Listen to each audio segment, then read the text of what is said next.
বাংলাদেশে পালাবদলের পর মাস দুয়েক হলো ক্ষমতায় এসেছে তারেক রহমানের সরকার।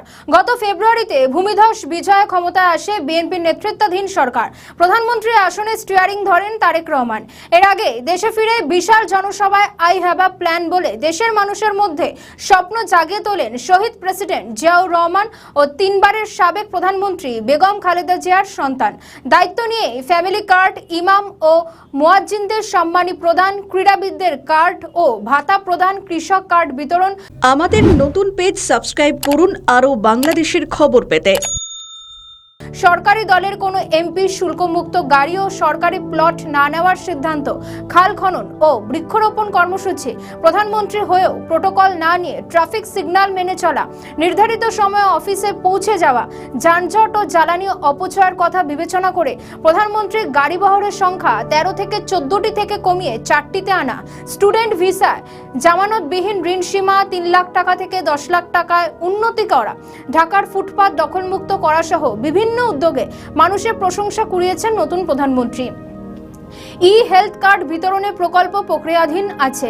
2 শিশুকে বিনামূল্যে স্কুল ড্রেস দেওয়া হবে। তবে 2 মাস অতিবাহিত হওয়ার পর প্রত্যাশার অনেক জায়গায় আশানুরূপ অর্জন হয়নি বলে মনে করছে বিভিন্ন মহল। ত্রয়োদশ নির্বাচনে নিরঙ্কুশ জয় পেয়েছিল বিএনপি। অবশ্য জামাত ইসলামী এবং জাতীয় নাগরিক পার্টি বা এনসিপির সমর্থনও পেয়েছিল তারা। কিন্তু প্রশ্ন হলো, সরকারে এসে বাংলাদেশিদের কতখানি মন বুঝতে পেরেছেন তারেক রহমান?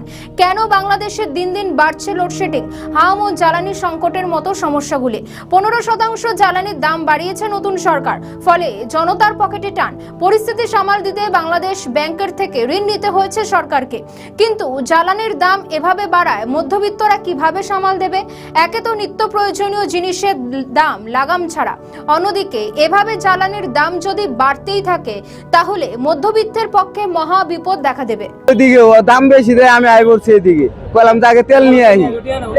হ্যাঁ, এমনকি মনে হয় মোটর সাইকেল যদি বোতল নিয়ে আহি তাহলে কব নিশ্চিত দোকানদার পাবলিক দোকানদারে বেশ বিক্রি করবো, সেজন্য মনে করেন ট্যাঙ্গি নিয়ে আইছি। দলীয় নেতাকর্মী থেকে সাধারণ মানুষ মনে করছে তারেক রহমানের সদিচ্ছা থাকলেও সরকারের মধ্যে পোকা বাসা বাঁধতে শুরু করেছে। যারা প্রধানমন্ত্রীকে নানাভাবে বিতর্কিত করছে, দেশের অর্থনীতি পুনরুদ্ধার ও সাধারণ মানুষের জরুরি চাহিদাগুলো পূরণে পিছিয়ে পড়ছে নতুন সরকার। এরই মধ্যে প্রশাসন সহ নানা খাতে সমন্বয়হীনতা দেখা দিচ্ছে। সচিবদের দ্বন্দ্ব, উপদেষ্টা মন্ত্রী প্রতিমন্ত্রীর মধ্যে দূরত্ব বাড়ছে। অনেক ক্ষেত্রে দলীয় কর্মী নেতারা প্রধানমন্ত্রীকে বুঝতে পারছে না। উশৃঙ্খল নেতাকর্মীদের চাঁদার জুলুম, দখলদারির কারণেও প্রধানমন্ত্রীর ইমেজ ক্ষুণ্ণ হচ্ছে। এমনকি ভুল তথ্যে লিখে দেওয়া স্ক্রিপ্ট অনুযায়ী বক্তব্য দিতে গিয়ে বারবার ট্রোলের শিকার হচ্ছেন প্রধানমন্ত্রী।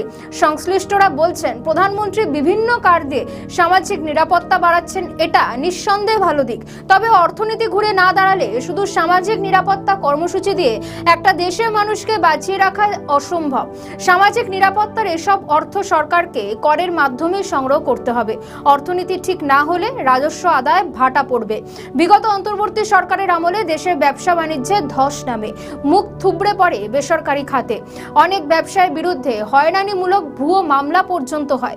অনেক প্রতিষ্ঠান রীতিমতো বন্ধ হয়ে যায়, লাখ লাখ মানুষ বেকার হয়ে যায়। এজন্য প্রয়োজনীয় ছিল জরুরি ভিত্তিতে ব্যবসা বাণিজ্য সম্প্রসারণ ও মানুষের কর্মসংস্থান সৃষ্টির প্রতিবন্ধকতাগুলো দূর করা। তবে নতুন গণতান্ত্রিক সরকার দায়িত্ব নেওয়ার পরও ঘুরে দাঁড়াতে পারেনি খাতটি। ব্যবসায়ীদের সঙ্গে প্রধানমন্ত্রীর বৈঠক হলেও এখনো পর্যন্ত উদ্যোক্তা শিল্প মালিকদের জন্য ইতিবাচক কোনো বার্তা সরকারের তরফ থেকে আসেনি।